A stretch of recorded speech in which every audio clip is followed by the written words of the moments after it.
So today's thought is जिनने भी fees नहीं भरी है वो अपनी फीस भरे। हाँ, हमारे स्कूल में जिन भी बच्चों की फीस नहीं भरी होती थी उनकी सामूहिक बेइज्जती होती थी। और उससे भी ज्यादा दर्द की बात यह है कि वो जो बच्चा थॉट पढ़ रहा है उसने भी फीस नहीं भरी है।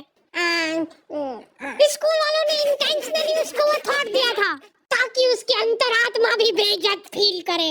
उस दिन हम सब बच्चों को असेंबली में 2 घंटे तक खड़ा रखा था क्योंकि हमारी प्रिंसिपल मैडम ने दिन रात मेहनत करके कोई सा तो नारी शक्ति का अवार्ड खरीद लिया था। लास्ट 2 पेटी बोल रहे हैं लोग। बाप रे, 2 किसको बोलते हैं आपको पता भी है? 2 में तो नहीं है। हाँ। लेकिन मैडम आप मानोगी नहीं, आपके पहले जितने लोग आए उनको मैंने 4 पेटी से कम में दिया नहीं।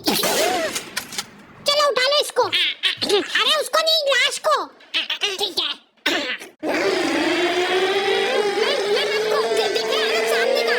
राम नाम।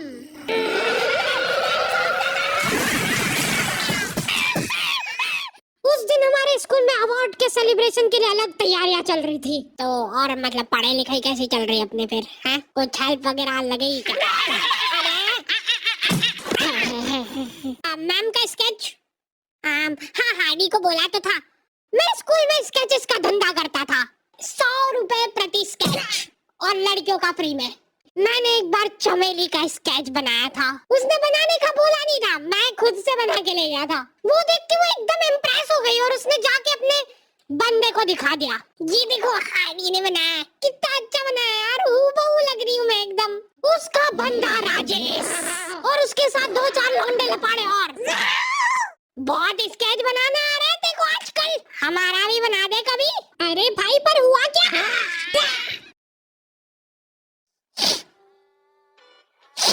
मैं रोते हुए एक ही चीज सोच रहा था कि ऐसा क्या गलत कर दिया यार मैंने।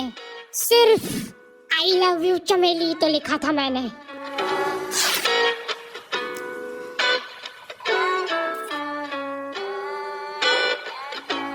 नाम तेरा है क्या मुझको तो खबर नहीं, गलतियां ये सारी उन रातों की है, जिंदगी तो चल रही है मगर थमा हुआ, शायरी ये सारी मेरी बातों की है। नाम तेरा है क्या मुझको तो खबर नहीं, गलतियां ये सारी उन रातों की है, जिंदगी तो चल रही है मगर थमा हुआ, शायरी ये सारी मेरी बातों की है।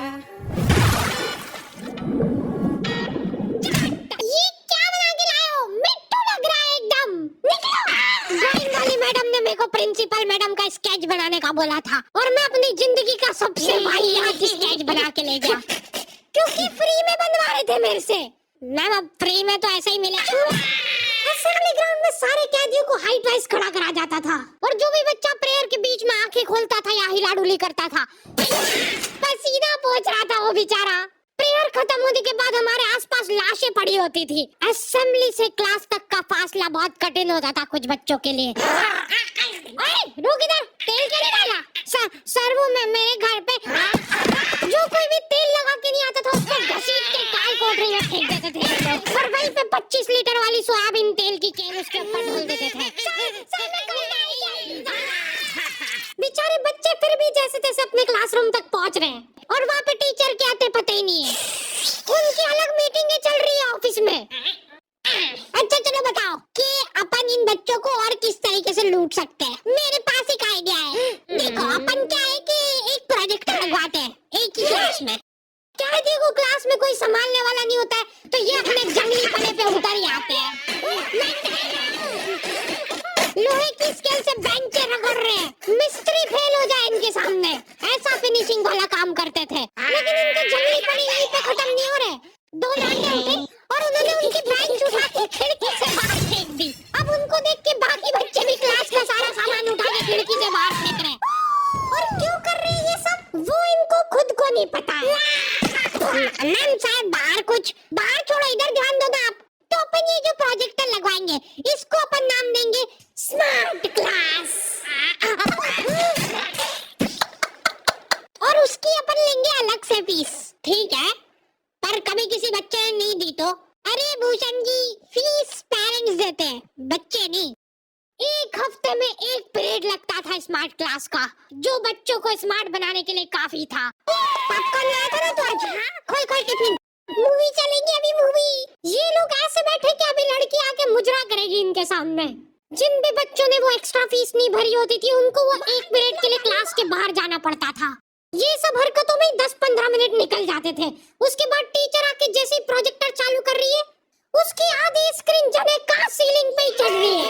तो अब उस स्क्रीन को फिक्स करने के लिए एक एक्सपर्ट आदमी को बुलाया जाता है। हाँ सही सोच रहे हो। साड़ा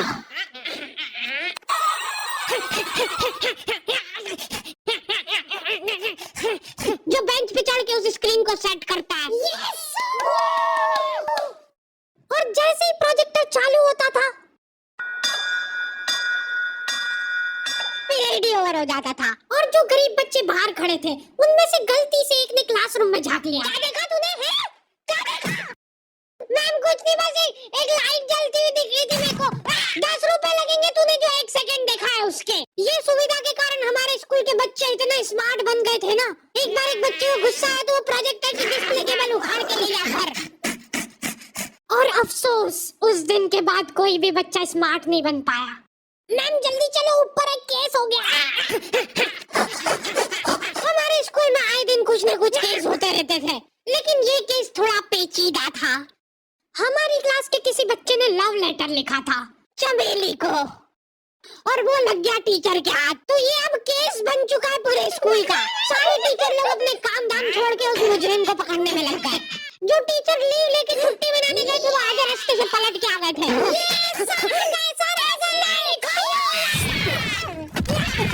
सही से बता दो किसने लिखा है। अब ये 10-15 टीचर लोग आपस में डिस्कशन कर रहे हैं। सर आपने लिखा है तो बता दो, अपन बात दबा देंगे। फिर इन्होंने एक और एक्सपर्ट टीचर को बुलाया। बेटा सुन लो, मैं शकल देख के बता देती हूँ एक बार में कि कौन है मुजरिम। तुम बाहर जाओ। हाँ तुम भी बाहर जाओ। क्लास में सिर्फ 4 लड़के बचे जिनमें से एक मैं हूँ। बाकी सभी बच्चे इसके शक के दायरे में थे। उन सभी बच्चों को काल कोठरी में ले जाके टॉर्चर किया जा रहा था। बोल दे बेटा क्यों लिखा है। इधर मैडमों को अलग चीजों की टेंशन हो रही थी। इसने चमेली में मात्रा तक गलत लगाई है। अरे इसका बाप भी बोलेगा सच। बोल दे बेटा क्यों लिखा था। बस हाँ बोल, तूने लिखा था। बोल। सर मैंने नहीं लिखा। सर हमने नहीं लिखा। चुप। बोल सच बोल। अभी मौका है, बोल दे। बोल देंगे तूने लिखा। मर गई आज मतलब तुमको। मुंह खोल। ऐसे तो ये कसाई मार डालेगा सारे बच्चों को। साइड करो इसको, मैं जा रही हूँ।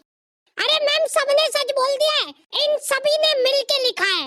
हाँ sir, very good very good. चलो अब साइड हो जाओ। ये क्या, किसने मारा मेरे बच्चों को? पानी पियो बेटा, लो पानी पियो। लेकिन उसके पहले मेरे को बताओ तुम में से किसी ने लिखा है या नहीं। इधर इनकी क्लास में अलग इन्वेस्टिगेशन चल रही थी। बेटा देखो, अगर तुमको आपस में भी किसी पे शक हो तो तुम लोग बता सकते हो खुल के, किसी से डरने की कोई जरूरत नहीं है। इतने में राजेश उठ के बोल रहा है, मैम मेरे को हार्डी पे शक है। तो पहले क्यों नहीं बताया? उसके बाद ये लोग मेरे को ही पकड़ के ले गए। अभी देखो मेरी शक्ल पता है थोड़ी सी ऐसी भोली टाइप है, तो मेरे को बचपन से ही उस चीज का एडवांटेज मिला है। जैसे किसी बच्चे से लड़ाई हो गई, सर इसने ही मारा मेरे बच्चे को।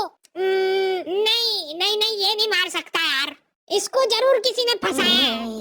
कुछ भी बोलो यार, लेकिन मेरे को नहीं लग रहा यार कि ये हो सकता है मुजरिम।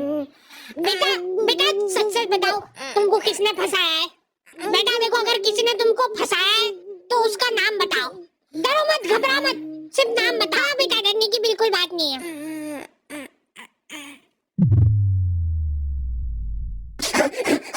राजेश कौन है? सर मैं। बस उसी दिन राजेश मेरे को आखिरी बार दिखा था, लेकिन वो लव लेटर किसने लिखा था वो आज तक रहस्य ही है। लगे सामने खड़ी है, लगता जैसे अपने आप से खुली किताब जैसे। मेरी प्यारी चमेली।